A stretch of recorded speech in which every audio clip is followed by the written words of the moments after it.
자, 최근에 출제 경향 23학년도와 22학년도를 비교를 했을 때 최근 2교년 출제에서는요.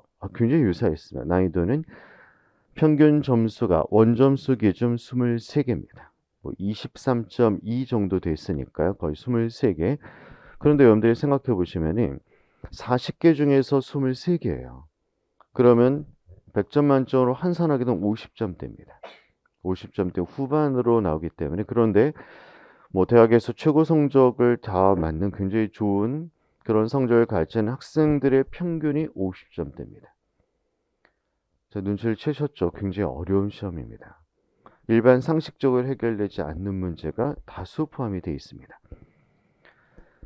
더 출제 비중도 논증이 최근에 걸쳐서 굉장히 많이 올라와서요. 논증과 추리가 거의 뭐 비슷한 비중, 23학년도에서는 논증이 두 문제가 더 많게 출제가 됩니다. 그리고 문제 유형과 소재가 약 40%가 새로운 유형으로 계속 바뀌어 출제가 됩니다. 적성검사의 특성은 딱 하나죠. 제재, 그 다음에 소재가 항상 바뀐다. 지식에 근거한 문제풀이는 안 된다라는 점이고요. 또 유형도 계속해서 바뀌고 있습니다. 수적 기준을 적용하는 문제는 매번 바뀌고요. 그래프 적용 문제도 나왔고 최적화, 논리학 지문 문제도 나옵니다. 과학기술 소재도 그전에 생명과학 중심으로 출제가 되다가 화학과 물리적인 부분도 또 수치적인 관점의 실험 분석에서 나오는 문제로 굉장히 다양화되고 있습니다. 그래서 언제 주의할 시점 여러분들이 내가 한번 아주 열심히는 안 했고 학교 다니면서 한번 대략적으로 학습을 해봤는데 뭐 여러분들 여기서 재학생도 계실 테지만요. 한번 대략적으로 공부를 하고 시험을 봤었는데 한 평균 정도가 나왔다. 그럼 보통 일반 상식적으로는 그럼 내가 본격적으로 공부를 하면은 그럼 난 좀 엄청날까 뭐 이런 생각으로 많이 접근을 합니다. 그러나 결과는 거의 동일 성적 평균을 유지하는 경우가 은근히 많습니다. 자, 왜냐하면 바로 새로운 유형에 대한 대비를 못했기 때문이에요. 40%의 새로운 유형 대비를 반드시 하셔야 되는 겁니다. 자, 또 한 가지 그런 점수가 출연중은 뭐 하는 만큼 오른다는 맞지만은 하지만 그 고득점 더 높게 올라가기는 쉽지 않은 시험이다라는 게 굉장히 일반적으로 나타나고 있는데요. 내용적으로 보시면요. 아무래도 법학 전문 대학원 시험이기 때문에 법학이 좀 많습니다. 근데 법학도 문제 수가 약간씩 변화가 되고 있는데요. 전체적인 틀로 봐서는 최근 4개년으로 봐서는 법학은 11개에서 15개 정도의 비중으로 출제가 됩니다. 40개 중에서. 한편 인문학 비중이 최근 들어서 굉장히 많이 늘었어요. 그전에 8개 뭐 이렇게 출제가 되던 것이 최근에 걸쳐서 10개에서 13개 정도가 출제가 됩니다. 그래서 두 개 합쳐서 한 25문제가 출제가 돼서 가장 많은 비중입니다. 법학과 인문학. 그리고 저희 시험에서는요. 처음에 1번서부터 시작을 해서 11번에서 15번까지 법학이 출제가 됩니다. 그리고 연이어서 계속해서 인문학이 출제가 됩니다. 자, 여기까지 25개 문제가 출제가 됩니다. 물론 여러분들 중에서 뭐 전략상 처음에 내가 법학부터 쭉 푸는 게 아니라 뭐 과학기술을 먼저 푼다 이런 분도 계세요.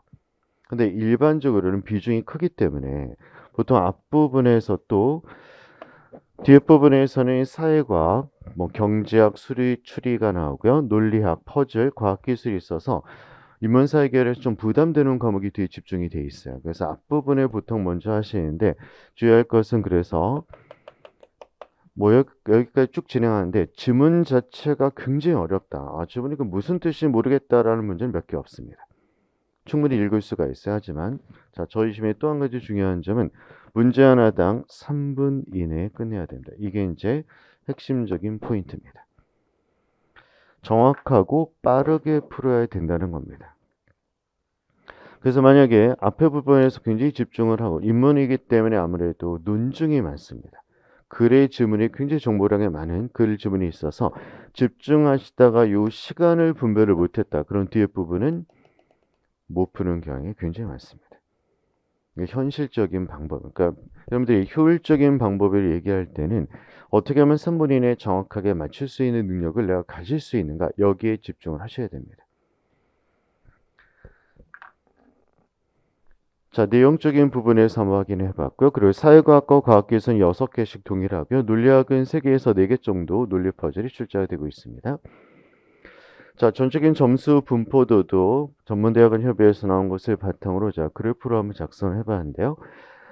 자, 아무래도 저희가 평균을 받았을 때 23개다. 그럼 60점 정도의 표준 점수가 들어옵니다. 이 표준 점수는요. 그래서 득점이 될수록 점수 차이는 굉장히 좀 늘어나게 되어 있는데요.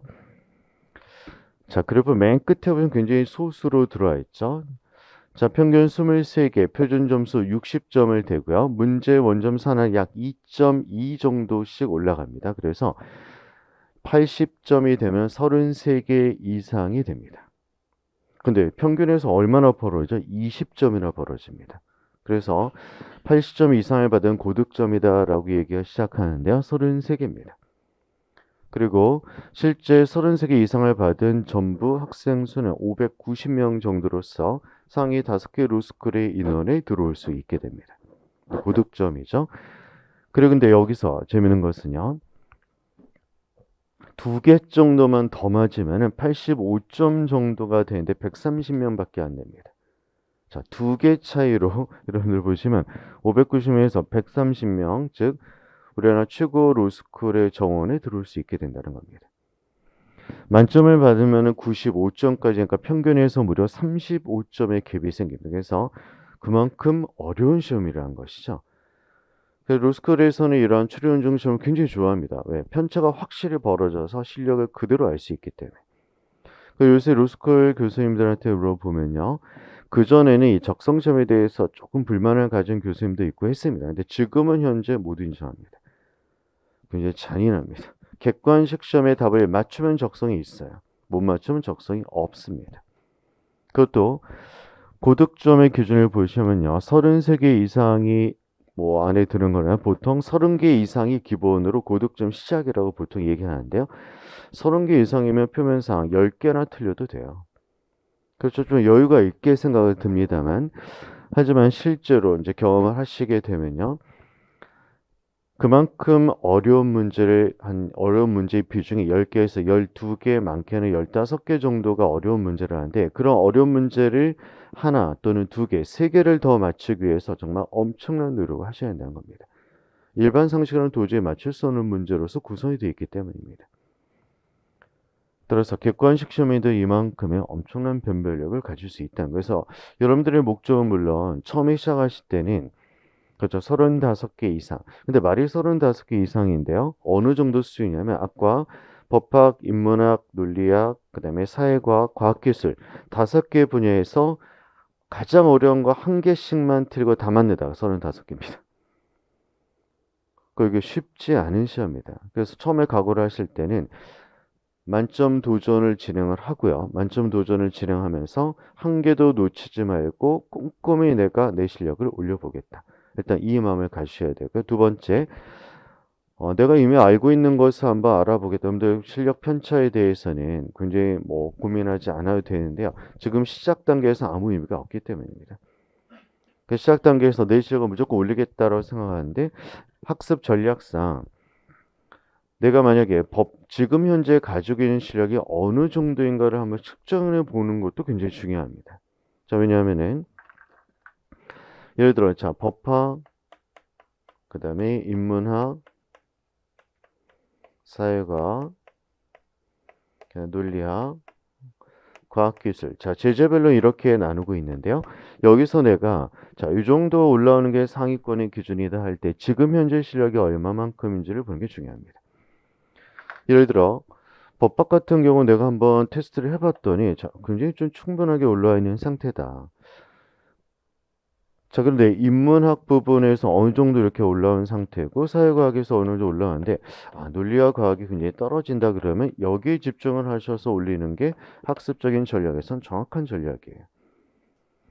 만약에 법학 부분이 너무 낮다. 그럼 이것을 올리는 것이 또 굉장히 중요한 전략이 되겠죠. 그래서 전체적인 부분에서 올려야 됩니다. 그래서 여러분들이 뭐 저 출연증 과목을 여러분들한테 가르치고 있고 진행을 하지만은 전 제재에 대해서 이 정도의 문제 해결력을 갖는다 굉장히 어렵죠. 그러니까 여러분들 사실 시험 문제 자체가 물론 논리 비판적 사고를 제재에 따라서 적용하지만 기본 개념들은 다 가지고 계셔야 돼요. 어느 부분이 너무 약하다. 그럼 굉장히 치명적 약점이 됩니다. 고득점은 어렵다. 과학기술 6개면 논리성 4개.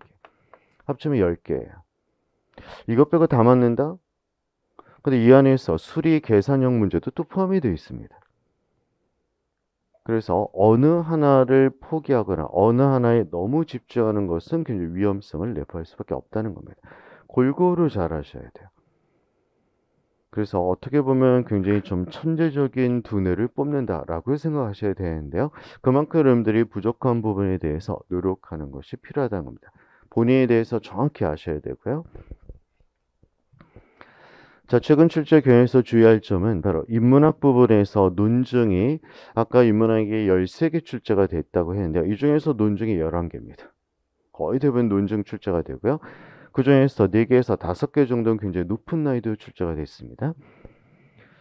자, 논증에서 지문에 대한 분석 부분인데요. 언어 이해랑 약간 다른 것은 저희는 굉장히 지문이 압축이 돼 있어요. 압축돼 있고 또 지문 내에서 그건 단순 일치와 부합으로 파악하는 선지가 몇 개는 있지만 대부분의 어려운 선지들은 논리 비판적 사고를 적용해서 문제를 풀으셔야 됩니다.